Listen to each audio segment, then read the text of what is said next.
Hey everybody. Um, I want to take this time to kind of send out my prayers and condolences to Elizabeth Taylor's family.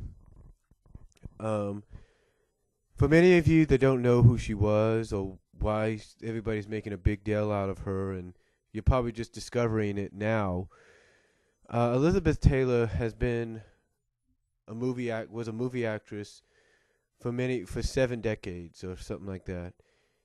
Just one of the best that ever, I guess you could say, hit the silver screen.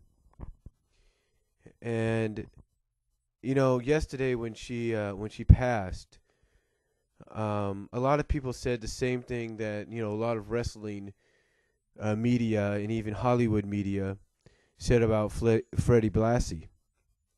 You see, when Freddie Blassie passed away, a lot of people all agreed that it was the passing of the last great era, the last piece, the final piece of what was a golden era in wrestling. And the same could be said for Elizabeth Taylor. Her passing, I guess, in many people's eyes, signals the end of a golden era, because she was golden, one of the last, as some people have put it, glamour queens, glamour actresses, on-screen goddesses of the golden era of movies. She has starred in her obviously her share of films. There's no doubt about that. And for any young person that's seen her in movies in the past 20 to 30 years, I think mostly you may just know her from television films that she's done, maybe some guest appearances on soap operas and stuff. But one of the other things that I think, younger people may just remember her mostly for was when she appeared back on screen in '94 as Pearl Slaghooper, Pearl Slaghoople, Wilma Flintstone's mother, Fred's mother-in-law. That was the only time anybody probably saw on the screen. That's probably the only time or the only way any young people like well, not like myself, but other people out there probably remember her, due to the fact that she starred as Wilma's mother-in-law. I mean, Fred Flintstone's mother-in-law in, in the Flintstones movie. But the thing is, she's done more than her share of films. There's no doubt about it. Um, there are some films you may have heard of, called like Cat on a Hot Tin Cat on a Hot Tin Roof. She starred in that. A few others that she starred in. Some you may not know of, or may have heard of, may or may not heard of, like Butterfly 8, which she won an Academy Award for. Who's Afraid of Virginia Woolf, which she won an Academy Award for. Um, but one of the things that if you don't, but I guess one of the movies that you might remember her mostly for, if not for those films, along with many others. I mean, because if you watch the news, if you watch Showbiz Tonight on CNN, you watch the Today Show, you watch any Entertainment Tonight, any other movies out there, she's had her share of films that she starred in. Like I said, I didn't even know about this until I watched it yesterday.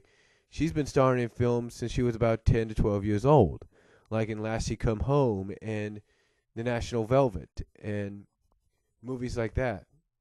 But I think if any young person in my generation, maybe younger, maybe remember her most for when it comes to movie roles, it has to be the distinction that she starred as the legendary Cleopatra, Queen Cleopatra in Cleopatra back in 63, I believe. And when she started in that, she had the distinction of not just starring and portraying a real life figure like Cleopatra, but she also had the distinction, excuse me, she also had the distinction of starring in one of the longest movies to date. Now, I'm not talking long as in production wise, I'm not talking long as in script wise, I'm talking long as in movie run time. You know, a lot of people say that Gone with the Wind is one of the longest films in history. It is, but it's also up there along with Cleopatra. Now, Gone with the Wind is about 3 hours and 55 minutes, so basically 235 minutes. It is beat out by Cleopatra, believe it or not, by 8 minutes. That's right, Cleopatra beats it out by 8 minutes. What I'm talking about is Cleopatra has the distinction of being the longest film in history, I believe, theatrical wise. I could be wrong, but it has the distinction of being one of probably the longest or second longest film in history. Probably the longest, I'm not really sure. Maybe you guys can correct me on that, but it has the distinction of being the longest, one of the longest films in history, beating out Gone with the Wind by 8 minutes. Now, some say that if you watch Gone with the Wind, I guess with some additional footage or stuff, something like that, it's a lot longer. But theatrical wise, like I said, I could be wrong, and hopefully somebody can correct me maybe. But Cleopatra, as far as I know, is the longest, one of the longest films, if not the longest films, ever seen in theaters.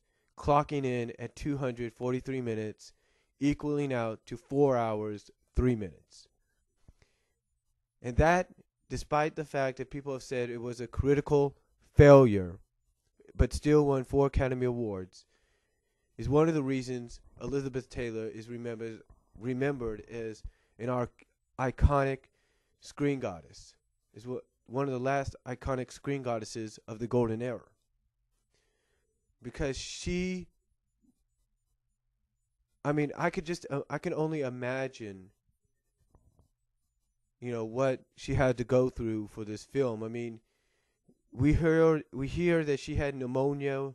She got pneumonia that nearly killed her when she was filming it.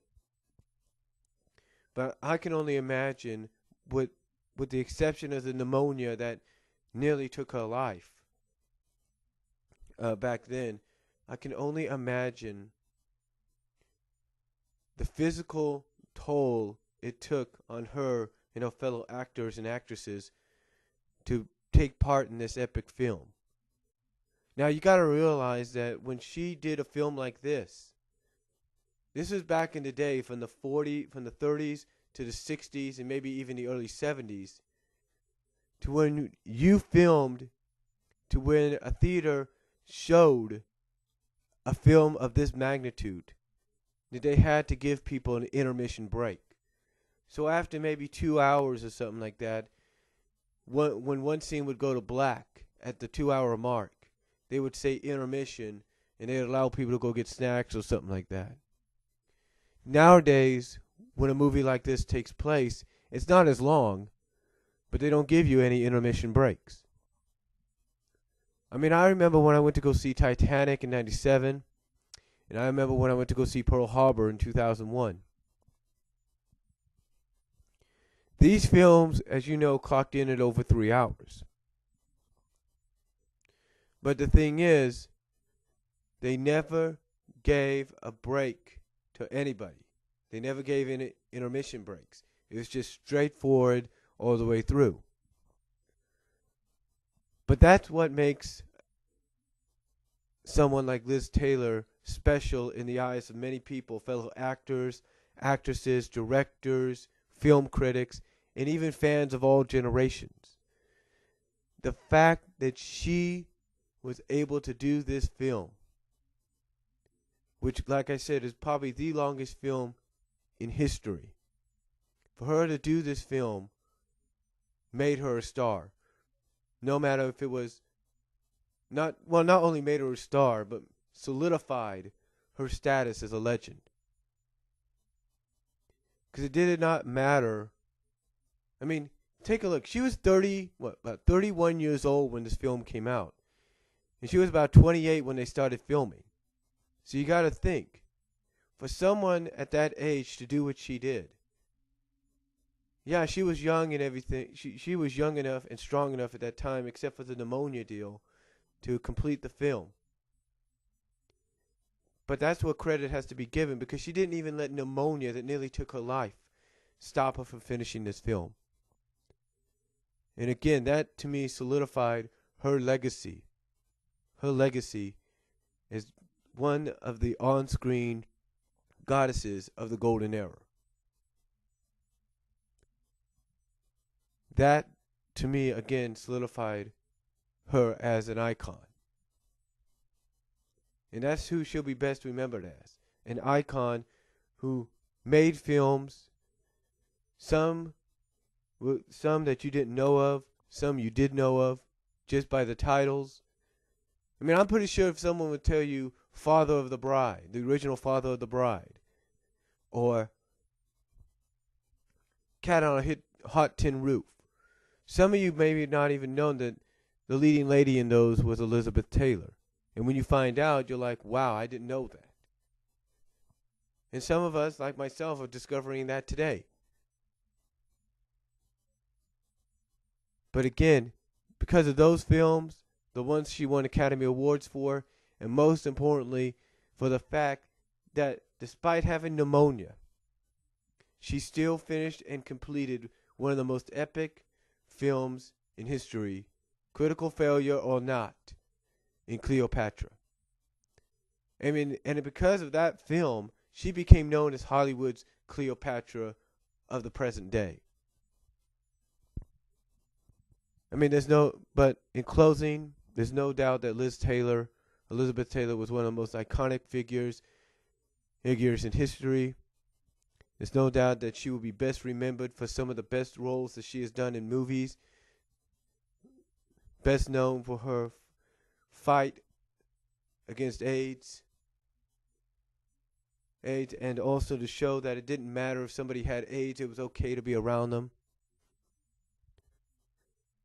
But overall, she'll be known as one of the most legendary actresses in the history of film, and the last great vesture of a golden era for actresses in movies. So again, my thoughts and prayers go out to Elizabeth Taylor's family. She's in a better world now, in a better place. And that's all I'm going to say.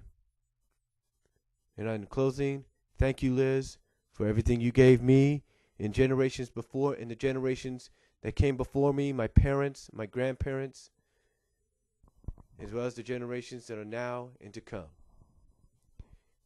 And then furthermore, if you're taking a film class and you want to learn how to direct a film or be an actor or an actress, watch her films, and you may learn something from one of the best, if not the best, in the business.